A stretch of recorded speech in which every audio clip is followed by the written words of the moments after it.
Shabbat Shalom, everyone, and welcome to 2021. Happy New Year. For the past few weeks, my social media feeds have been filled with retrospectives on the past year. People stating their resolutions and sharing their hopes for the future. Yet I find myself every secular New Year feeling a sense of deja vu. Didn't we already do this 4 months ago when we prepared for the high holidays? As Jews, we've already done the hard work of reflection and reorientation. Do we really need to go through this process again? Are we in need of a do-over?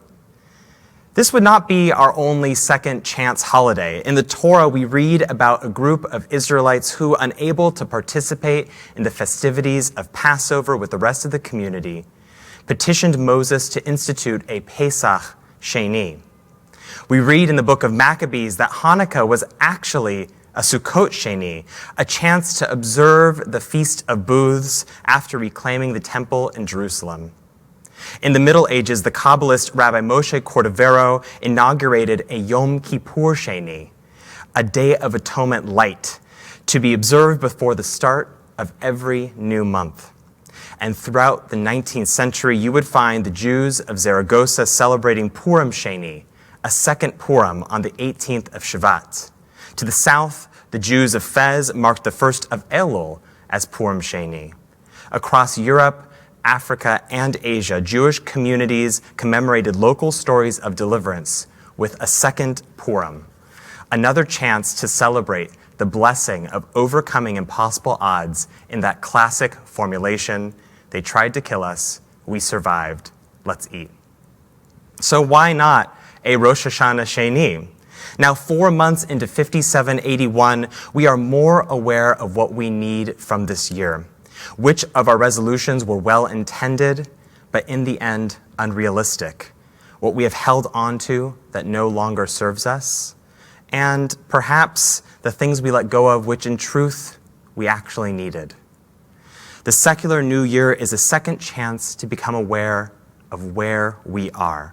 And standing in the mire of these past few months as we push through Zoom burnout, as we try another self-care strategy, as we continue to hold the pain of so much loss, perhaps what we need most is the hope that comes from a new beginning, again.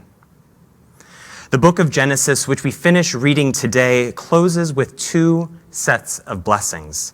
The first set of blessings offered by Jacob come from an awareness of what has been. He looks at his grandchildren and each of his sons and observes them and their futures through the lens of history. Jacob begins with Ephraim and Manasseh, his grandchildren. When the 2 boys are brought before him, he places his right hand on the younger brother and his left on the elder brother. Joseph attempts to correct his father, as his dominant hand should be offered to the firstborn son. Yet Jacob replies, "I know what I'm doing."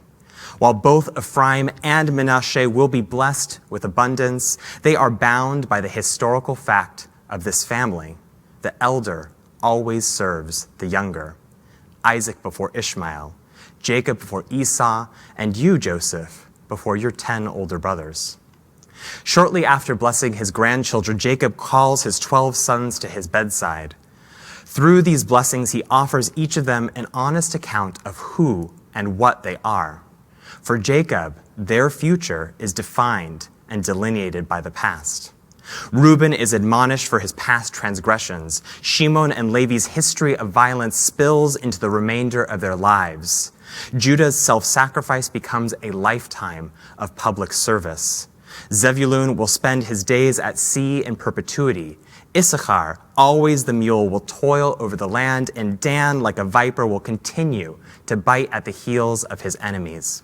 Where God will exist in a permanent state of constant movement, his brother Asher will rest in one place in abundance. Eloquent and graceful, Naphtali will always be defined by the words he speaks, and a history of exceptionalism will continue to separate Joseph from his brothers. Finally, Benjamin will live his life consumed by a wolf-like hunger. In each of these blessings, we see how the person Jacob understands his sons to be will continue unchanged into the future. This is not to fault Jacob for his words. They are honest, and even in their harsher moments, demonstrate that he sees each of his children in the fullness of their being, or at least their being up until that moment. For in these blessings, Jacob admits the possibility of change and of second chances. So let us turn to the second set of blessings offered by Joseph. After their father dies, Joseph's brothers become worried that he will seek revenge for how they treated him as a child. Certainly this history is on their minds, having just been reminded of their past mistakes by their father. And so they throw themselves at Joseph's feet, begging him to be merciful towards them. Joseph is surprised and saddened. Am I God, he asks, that I would understand the workings of history? Perhaps everything that has happened occurred so that we could reach this very moment and all of the possibilities that it contains. This is Joseph's blessing, given to each of his brothers. It is one that does not come from an understanding of what has been, but from an awareness of what could be. In his brothers, he recognizes the capacity for change. And from this place of compassion and hope, he reminds them toward the possibility of an unknown and unpredictable future. These past few months, I suspect we have all been a little like Jacob. We are acutely aware of the events that have brought us to this moment as we sift through the consequences of past mistakes, whether our own or those of other people. As we account for the unimaginable loss of this pandemic, the continued distrust between people of different political orientations, the overwhelming task of healing our planet, it can seem like we are fated by history. Perhaps we are like Ephraim and Manasseh, defined by patterns established by those who came long before us. Or maybe we are like Reuben or Shimon or Levi, trapped in a cycle of our own making. And all the work we put in 4 months ago to cultivate and tend a space within ourselves for hope has been forgotten. Yet it would be a mistake to think that the intentions we set at Rosh Hashanah should have borne fruit right away. Like the slow process of healing that had to happen between Joseph and his brothers, these things take time. The essential and often difficult task is to maintain that hopeful orientation toward the future. So perhaps this is the moment we need, Rosh Hashanah Sheni, a second new year to take a moment and quiet the part of us that is like Jacob, so painfully aware of the past and its consequences, so we can listen to the part of us that is like Joseph, committed to the belief that change is possible.